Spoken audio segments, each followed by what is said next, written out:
Bismillahirrahmanirrahim. Assalamualaikum warahmatullahi wabarakatuh. Alhamdulillahi rabbil alamin. Lahul mulku wa lahul fadlu wa lahul thana'ul hasan.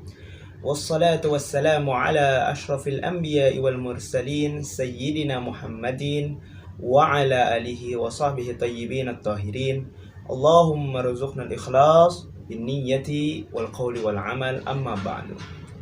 Hadirin yang dirahmati Allah, pemirsa channel YouTube Haikal Fathur Rizki yang insya Allah diberkahi dan dirahmati oleh Allah Subhanahu wa Ta'ala. Alhamdulillah, kita bisa dipertemukan kembali di bulan yang sangat mulia, yaitu bulan Ramadan. Bulan yang mana di dalamnya penuh dengan keberkahan, penuh dengan ampunan dari Allah Subhanahu wa Ta'ala. Hadirin yang dirahmati Allah, dalam kesempatan bulan Ramadan tahun ini, insyaallah Al-Fakir akan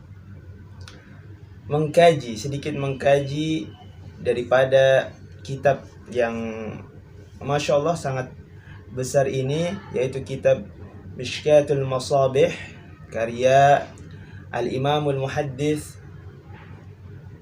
Syekh At-Tibrizi, Al-Khatib At-Tibrizi. Jadi Al-Fakir akan sedikit mengkaji, karena kitab ini kitab hadis-hadis yang sangat banyak. Jadi dalam sebulan ini Al-Fakir akan hanya mengajarkan kitab ilmu saja, ilmu, karena kita sebagai pencari ilmu, menimba ilmu, harus paham juga hadis-hadis tentang ilmu. Jadi Al-Imamul Muhaddits Muhammad bin Abdullah Al-Khatib At-Tibrizi Al-Umari Waliuddin Muhaddits, beliau menyelesaikan kitab Al-Masabih ini pada tahun 737 Hijriah. Dengan bab-babnya beliau tulis di dalamnya, itu selesai pada tahun 737 Hijriah. Dan kemudian beliau wafat rahimahullah pada tahun 741 Hijriah. Semoga Allah Subhanahu wa Ta'ala mengampuni dosa-dosa beliau dan menempatkannya di surganya Allah Subhanahu wa Ta'ala.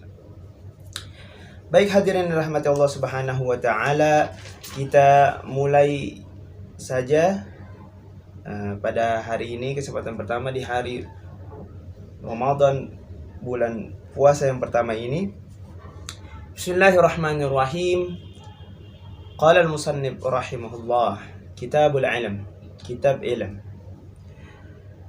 Di dalam bab ilmu ini ada yang namanya istilah penyebutan sesuatu yang umum setelah penyebutan sesuatu yang khusus. Karena sebelum bab Kitabul Ilm, Al-Khatib At-Tibrizi menyebutkan adalah bab al-i'tisam bil kitabi wa sunnah. Nah, al-i'tisam bil kitabi wa sunnah itu sesuatu yang khusus. Sedangkan Kitabul Ilm ada sesuatu yang umum, lebih luas lagi.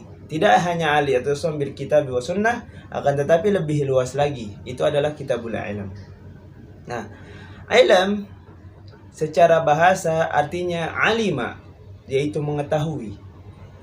Mula Al-Qari rahmatullah alaihi telah menjelaskan bahwasanya ilmu yang dimaksud di dalam syariat agama Islam adalah nurun fi qalbil mu'mini muqtabisun min masabihi mishkatin nubuwah min al-aqwalil muhammadiyah wal af'alil ahmadiyah yuhtada biha ila Allah Ta'ala wa sifatihi wa ahkamihi.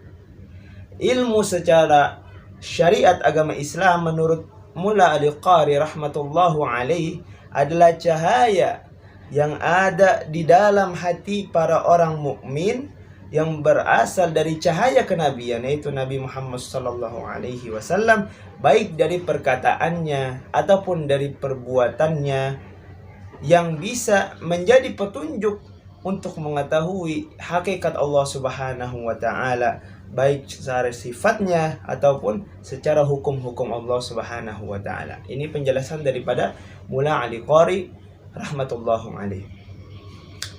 Ini sedikit muqaddimah dalam kitab ilmu. Kita baca hadis yang pertama. Bismillahirrahmanirrahim. An Abdullah bin Amr radhiyallahu anhuma qala Rasulullah sallallahu alaihi wasallam, "Ballighu anni walau ayah wa haddithu an bani Israil wala haraj wa man kadzaba alayya muta'ammidan falyatabawwa maq'adahu minan nar." Rawahu Bukhari. Jadi kalimat yang pertama yaitu ballighu anni walau ayah. Sampaikanlah kalimat dari aku, kata Rasulullah SAW, walaupun ayat, satu ayat. Nah, di dalam hadis ini sebenarnya ada sedikit muskilah, sedikit permasalahan, karena Rasulullah SAW hanya memerintahkan untuk menyampaikan ayat, tidak menyampaikan hadis, hanya ayat saja. Jadi di sini sekiranya ada dua jawaban untuk menjawab sedikit iskal, sedikit masalah daripada kalimat hadis yang di atas. Jadi yang pertama, Allamah Tibi itu mengatakan bahwasanya Al-Quran telah terjaga, dan Allah Subhanahu wa taala telah berjanji untuk menjaga Al-Quran. Sebagaimana firman di dalam Al-Quran, "Inna nahnu nazzalna dzikra wa inna lahu lahafidun." Ayat ini menjelaskan bahwasanya Allah Subhanahu wa taala telah menjaga Al-Quran. Maka Al-Quran tidak akan pernah hilang sedikit pun, karena Allah Subhanahu wa taala telah berjanji untuk menjaga Al-Quran tersebut. Akan tetapi walaupun demikian, Rasulullah Shallallahu alaihi wasallam selalu memerintahkan umatnya untuk menyampaikan ayat-ayat yang ada di dalam Al-Quran. Maka ketika Al-Quran yang sudah dijamin untuk dijaga oleh Allah Subhanahu wa taala dari ayat yang tadi telah disebutkan, maka hadis Rasulullah sallallahu alaihi wasallam tanpa diperintah di dalam lafaz tadi, karena lafaznya ballighu anni walau ayah, maka hadis Rasulullah yang kemungkinan hilangnya ada dan besar, itu juga harus disampaikan hadis yang benar, agar hadis-hadis kalam-kalam Rasul, af'alur Rasul sallallahu alaihi wasallam tidak hilang dan tidak disemena-menakan oleh orang yang tidak bertanggung jawab. Jadi Allamah Tibi menjelaskan Al-Quran saja yang sudah dijanjikan oleh Allah untuk dijaga, Rasulullah SAW perintahkan untuk disampaikan, apalagi hadis Rasul yang kemungkinan hilangnya itu ada dan mungkin besar, pasti harus disampaikan. Nah, lafaz ini ballighu anni walau ayah, kenapa hanya dituliskan ayat Quran saja, tidak dengan hadisnya? Ini di dalam ilmu usul fiqh adalah, di dalam ilmu usul fiqh bisa disebut ini qiyasul khafi. Ada namanya qiyasul jali, ada namanya qiyasul khafi. Nah, qiyasul khafi dia ketika sesuatu yang disebutkan adalah sesuatu yang lebih tinggi, maka yang di bawahnya mengikuti. Sedangkan qiyasul jali, ketika yang disebutkan itu adalah sesuatu yang rendah, maka yang atasnya ngikut. Seperti itu. Jadi ketika ayat Al-Quran yang diperintahkan, maka hadis-hadis Rasulullah SAW itu ikut juga untuk diperintahkan disampaikan kepada orang lain. Ini pendapat daripada Allamah Tibi. Lalu jawaban yang kedua untuk menyelesaikan daripada iskal, daripada masalah yang ada di kalimat hadis tersebut, adalah bukan maksud daripada lafaz ayat di sini adalah ayat Al-Quran, akan tetapi maksudnya adalah potongan dari sebuah perkataan yang memiliki makna yang sempurna. Jadi baik itu dari potongan ayat Al-Quran ataupun itu potongan daripada hadis, itu disampaikanlah kepada orang lain. Jadi bukan hanya terpatok kepada makna yang zahir yaitu ayat-ayat Al-Quran, tetapi ini adalah potongan dari sebuah perkataan yang memiliki makna yang sangat sempurna. Jadi bisa dari hadis dan bisa juga dari Al-Quran. Ini dua jawaban untuk iskal masalah daripada kalimat ballighu anni walau ayah. Lalu wahadithu an bani Israel. Ini juga ada muskilah, ada iskal daripada hadithu an bani Israel. Riwayatkanlah daripada riwayat-riwayat Bani Israel. Karena di bab sebelumnya Ali Abdul Sam bil kitab wa sunnah, di hadis Jabir, di sini di bab ini, di bab Ali Abdul Sam bil kitab wa sunnah ada hadis ke nomor ke-55. Di hadis tersebut Rasulullah Shallallahu Alaihi Wasallam ringkasnya tidak memperbolehkan seseorang untuk meriwayatkan daripada riwayat-riwayat Bani Israel. Sedangkan di hadis ini di Kitabul Ilm Rasulullah Shallallahu Alaihi Wasallam malah memerintahkan untuk meriwayatkan daripada riwayat-riwayat Bani Israel. Lalu bagaimana menjawab daripada dua hadis yang bertentangan ini? Dua hadis yang beriktirad, dua hadis yang bertentangan ini, bagaimana cara keluar untuk menyelesaikan dua hadis yang bertentangan ini? Nah, jawabannya adalah ketika Rasulullah Shallallahu Alaihi Wasallam di bab al-i'tisam bil kitab wa sunnah melarang untuk tidak boleh meriwayatkan daripada riwayat-riwayat Bani Israel, itu larangannya tertuju kepada riwayat-riwayat tentang ahkam, karena hukum-hukum yang ada di zaman Bani Israel itu berbeda dengan hukum-hukum yang ada pada zaman Rasulullah Sallallahu Alaihi Wasallam. Maka Rasulullah melarang orang meriwayatkan daripada riwayat-riwayat Bani Israel tentang ahkam, tentang hukum-hukum. Sedangkan yang Rasulullah Sallallahu Alaihi Wasallam perintahkan di sini di Kitabul Ilm adalah riwayat-riwayat Bani Israel tentang kisah-kisah, sebagai kita untuk melihat kisah-kisah Bani Israel tentang azab-azabnya misalnya. Jadi untuk introspeksi diri kita, maka diperbolehkan meriwayatkan tentang riwayat-riwayat Bani Israel, bukan dari segi ahkamnya tapi dari segi kisah-kisah al-i'tibar untuk diri kita, untuk berintrospeksi agar tahu bagaimana kisah-kisah Bani Israel, dan kita bisa lihat dan mengintrospeksi diri kita untuk menerapkan kehidupan sehari-hari. Jadi seperti itu. Lalu waman kadzaba alayya muta'ammidan, dan barang siapa, Rasulullah sallallahu alaihi wasallam bersabda, barang siapa yang meriwayatkan hadis palsu. Jadi meriwayatkan suatu hadis dan menisbatkannya kepada Rasulullah sallallahu alaihi wasallam, padahal hadis ini tidak pernah Rasulullah sallallahu alaihi wasallam katakan, dan hadis ini Rasulullah tidak pernah lakukan semisalnya. Jadi barang siapa yang berbohong kepada Rasulullah sallallahu alaihi wasallam, menisbatkan qaul bahwasanya itu qaul Rasulullah sallallahu alaihi wasallam muta'ammidan, dengan sengaja.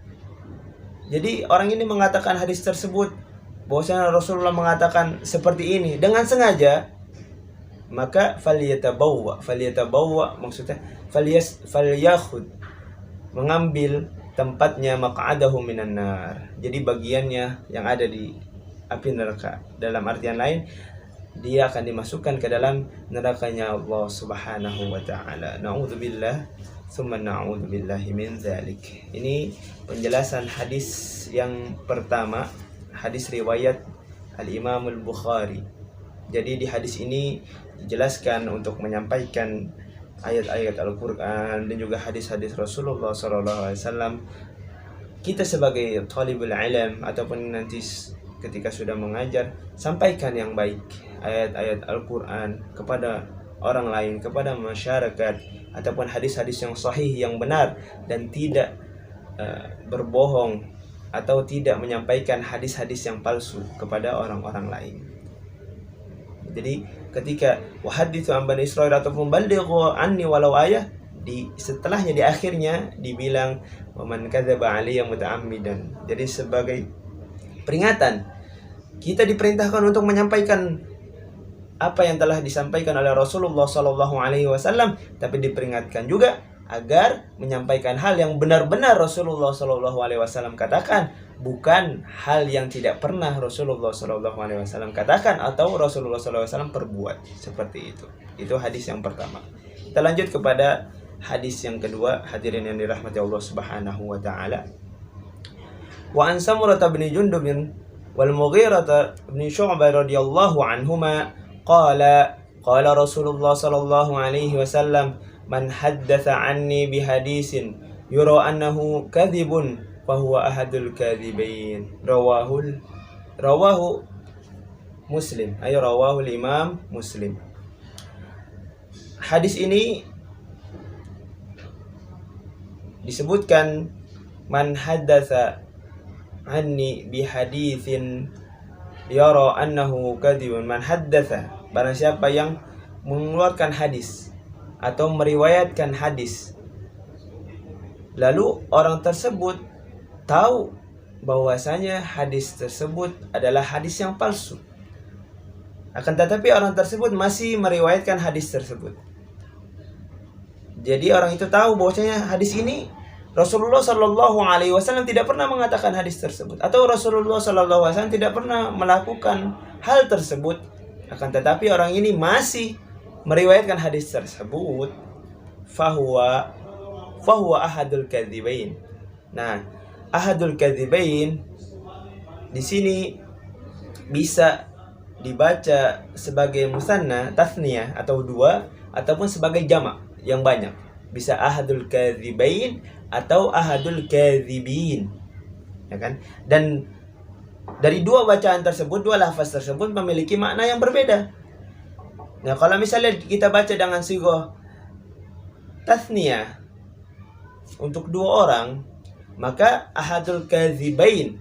Nah, kadzib yang pertama, orang bohong yang pertama adalah orang bohong yang pertama kali meriwayatkan hadis tersebut. Dan orang bohong yang kedua yaitu orang yang meriwayatkan hadis tersebut padahal dia tahu bahwasanya hadis itu hadis palsu. Jadi ahadul kadzibain adalah salah satu daripada dua orang yang berbohong. Nah, kalau misalnya kita baca sebagai jamak, jadi ahadul kadzibin, maka dia salah satu daripada pembohong. Jadi semua yang meriwayatkan hadis palsu adalah orang pembohong, karena itu bukan hadis yang dikatakan oleh Rasulullah Sallallahu Alaihi Wasallam dan juga yang diperbuat oleh Rasulullah Sallallahu Alaihi Wasallam. Nah, orang yang meriwayatkan hadis tersebut, sedangkan dia tahu bahwasanya hadis tersebut adalah hadis palsu, maka orang itu adalah salah satu daripada pembohong-pembohong yang lainnya. Nah, ini hadisnya, hadis kedua. Jadi kita harus lebih teliti lagi untuk melihat hadis-hadis Rasulullah Sallallahu Alaihi Wasallam yang sangat banyak sekali. Hadis Rasulullah Sallallahu Alaihi Wasallam itu ribuan, mungkin ratusan ribu, sangat banyak. Dan hadis Rasulullah Sallallahu Alaihi Wasallam seiring berjalannya waktu, seiring berjalannya zaman sampai kita di akhir zaman ini, tentunya banyak orang-orang yang tidak bertanggung jawab, yang mengubah baik dari segi lafaznya ataupun dari segi maknanya ataupun dari segi penjelasannya. Nah, maka dari itu kita harus faham dan kita harus teliti hadis Rasulullah Sallallahu Alaihi Wasallam yang mana yang benar-benar itu dari perkataan Rasulullah ataupun dari perbuatan Rasulullah ataupun dari takrirnya Rasulullah Sallallahu Alaihi Wasallam. Baik, mungkin hari ini kita belajar dua hadis saja dulu. Semoga kita bisa istiqamah dalam menyelesaikan Kitabul Ilm dari kitab Mishkat Al-Masabih karya Al-Imam Al-Muhaddits Al-Khatib At-Tibrizi sampai akhir bulan Ramadan kelak nanti. Semoga kita diberikan kesehatan, umur panjang, agar kita bisa menjalankan bulan yang berkah ini, mendapatkan hal-hal yang istimewa yang ada di dalamnya, dan bisa mendapatkan ridha Allah Subhanahu wa taala tentunya. Baik, mungkin itu saja yang bisa Al-Fakir sampaikan. Hadanallahu wa iyyakum ajma'in. Syukran lakum ala ihtimamikum. Barakallahu fiikum. Assalamualaikum warahmatullahi wabarakatuh.